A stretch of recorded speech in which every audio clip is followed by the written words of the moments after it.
এদানিং কিছু লোক ষড়যন্ত্র করছে, পিয়ার পদ্ধতির কথা বলে। পিয়ার পদ্ধতি আপনারা কেউ বুঝেন?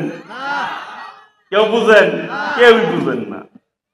বলে নির্বাচন বানচালের ষড়যন্ত্র করতে চায়, আবার নিজ দা ভোটও চায়, ঘরে ঘরে যাচ্ছে, বিভিন্ন মা বোনদের পাঠাচ্ছে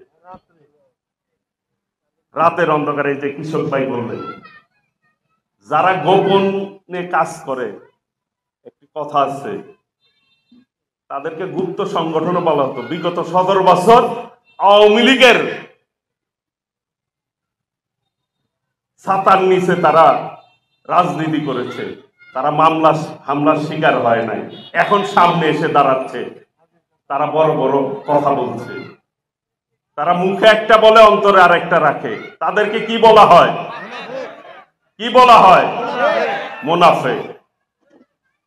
প্রিয় ভাইরা, ইদানিং তারা বলে একটি ভোট দিলে নাকি বেহেশতের টিকিট পাওয়া যায়, বেহেশতের টিকিট বিক্রি করে বেড়ায় তারা। আমি যদি খারাপ কাজ করি, আমি যদি রোজা না রাখি, হজ না করি, নামাজ না পড়ি, আমি যদি অন্যের হক মেরে খাই, ওই দলরে একটা ভোট দিলেই হবে? হ্যাঁ, তাহলে ওনারা যে কথাটি বলছে, এটা কি ঠিক বলছে না ব্যাঠিক বলছে? এরা হচ্ছে প্রতারক। ওই যে গ্রামগঞ্জে হাটে জাদু দেখায় না, বেলকিবাজি,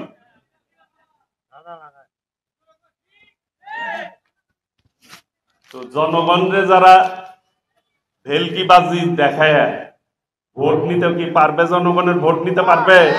পারবে না। এদের ব্যাপারে সতর্ক থাকতে হবে।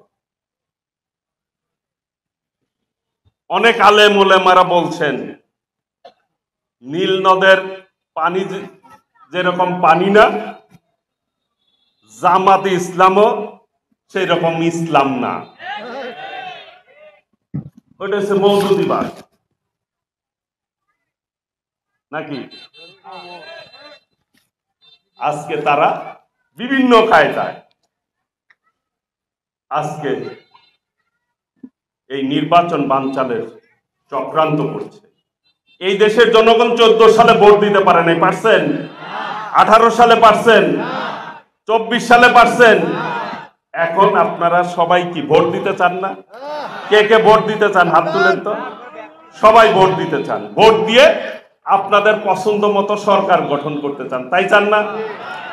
সেই সরকার যাতে আপনাদের পক্ষে কাজ করে, অর্থাৎ জনগণের স্বার্থ রক্ষা করে কাজ করে, সেই জনগণের সরকার প্রতিষ্ঠার জন্যই আমাদেরকে আজকে ঐক্যবদ্ধভাবে কাজ করতে হবে। আমাদের নেতা বিএনপির ভারপ্রাপ্ত চেয়ারম্যান দেশনায়ক তারেক রহমান বলেছে, ভোট দিব ধানের শীষে, দেশ গড়ব মিলেমিশে। ভোট দিব, ভোট দিব, দেশ গড়ব, দেশ গড়ব মিলেমিশে। এই দেশটি আমরা সকলে মিলে গড়ে তুলতে চাই। সেই জন্য 31 দফায় র্যাম্বো নেশনের কথা বলেছেন উনি, যে নির্বাচনে হারুক আর জিতুক, যারাই ফ্যাসিবাদ বিরোধী আন্দোলন করেছে, সকলে মিলে ঐক্যবদ্ধভাবে আমরা এই দেশটিকে গড়ে তুলব। জাতীয় সরকারের কনসেপ্ট উনি দিয়েছেন। প্রিয় ভাইরা, আমি আজকের এই টাঙ্গাইলের এই সদর নিয়ে বলতে চাই, বিগত দিনে অনেক সন্ত্রাস করেছে, নৈরাজ্য করেছে, চাঁদাবাজি করেছে। আল্লাহর রহমতে আপনাদের ভোটে আল্লাহ যদি আমাকে নির্বাচিত করে, এই টাঙ্গাইলে কোনো সন্ত্রাস থাকবে না, কোনো চাঁদাবাজি থাকবে না, সকলের জন্য নিরাপদ টাঙ্গাইল গড়ে তুলব আল্লাহর রহমতে, এবং উন্নয়নের ক্ষেত্রে সর্বোচ্চ উন্নয়ন করার চেষ্টা করব। সকল এলাকার সকল মুরব্বীদের সাথে কথা বলে ইনশাল্লাহ উন্নয়নের মডেল টাউন করব টাঙ্গাইল।